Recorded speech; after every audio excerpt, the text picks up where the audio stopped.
Yung kay Sara Duterte, real threat din ito ha. Sara Duterte is now a primary target over Marcos by the CPP, NPA, NDF because she is fighting strongly against recruitment ng kabataan, recruitment ng mga guro, at talagang tinutumbok niya ang urban operations ng CPP, NPA, NDF na dapat durugin ito. At nilalabanan niya yan, not just because naging vice chairperson siya ng NTF-ELCAC.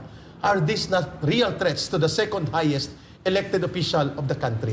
Bakit nyo binabastos at pinaglalaruan ang security ni former President Duterte at ni Vice President Sara Duterte? Ma'am Lorraine and Attorney Busanto. You know what's more dangerous than someone who's drunk with power? Yes, A drug addict who's drunk with power. No, so a drug bust, no, like that drug bust that we saw, no, Sa where Batangas. yeah, what parang it will just the question that's being formed in my mind, no.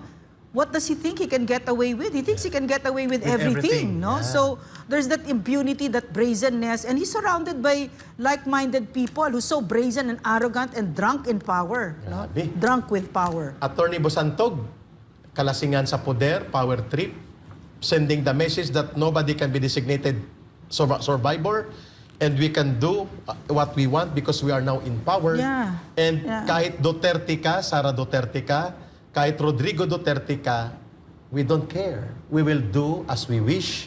Enjoy Lasing na our- lasing nga sa kapangyarihan itong mga baliw na to, eh. Gaano po ito kadelikado sa buong bansa if they can do that Very. to our You know- top leaders of the country? You know, you know, I wouldn't be, that's why I asked kung may batas ba na nilalabag sige, by ma'am. withdrawing that, the security, no?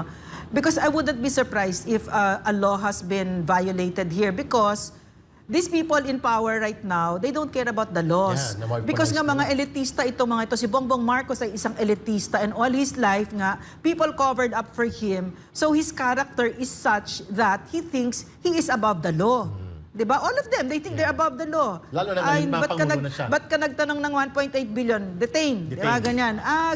Detain. Ganyan. Or KOJC, I don't care, lulusubin namin Oo. kayo kahit walang search warrant. Yes. These are people who are really don't have any respect for the law and they think, worse, they think they are the law. Diba? Yes. Attorney Bosanton, may batas ba din nilalabag? Kung wala man, ano ang perspective mo nito bilang isang legal observer also? Hindi ko alam kung anong security protocols ng Presidential Security Group and to the President. But common sense naman yan na they are the officials of the land. They have designated security details. Hindi naman sila tinatanggalan eh. Gusto nilang palitan of their own people. That's sending a message na yung mga nakapaligid sa inyo are not your people, but my people. Ang tinanggal, attorney, ang niretain PSG, ibig sabihin Armed Forces component. Yung police security, wala na talaga. Tinanggal talaga. So may binawasan, tapos pinanatilihan lang, pero yung command and control, binalik na sa gobyerno sa Office of the President. So dalawang bagay nangyari, Attorney Ma'am Lorraine. Tinanggal ang mga police escorts and service sa protection nila, both kay Pangulong Duterte at kay Sara Duterte. Iniwan yung kanilang PSG na AFP components, and then ang control and command wala na kay Sara Duterte kundi sa Office of the President lahat. Ginawa ba yun kay former President JFK? Ang No. wala nandan, kay ERAP nandyan din.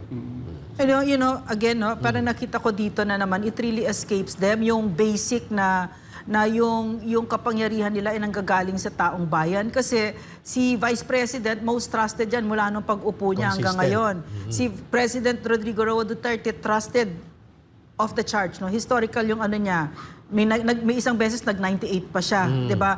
Up to this day, he's most trusted. Therefore, Mr. President Bongbong Marcos, the people trust them and they are beloved by the Filipino people.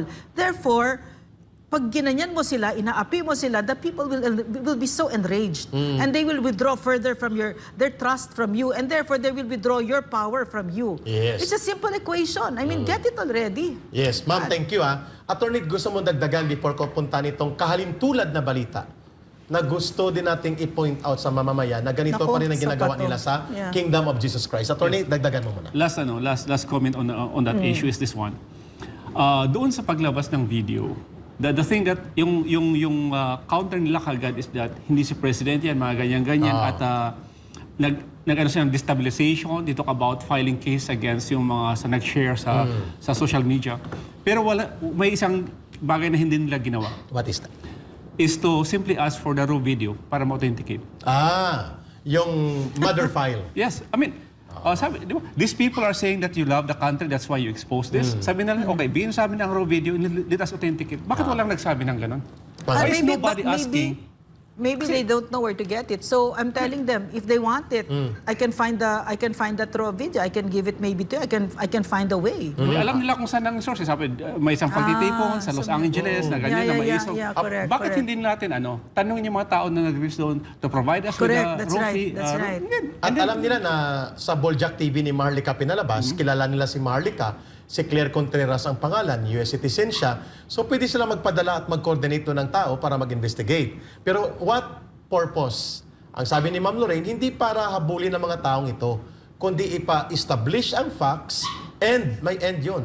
So that, kung hindi totoo ito, hindi ilinaw nyo. Pero, kami ni Atty. Bosantog, iwan ko kung mag-join silang dalawa sa akin, ipa-authenticate nyo o hindi, i-debunk nyo o hindi, as long as Marcos Jr. is not facing up squarely in a public, transparent, believable, scientific drug testing, this will linger on that he is unfit to govern and the country is now in peril and in dangerous situation more days to come that will be destroyed by his leadership. So yun po, mananatili yun.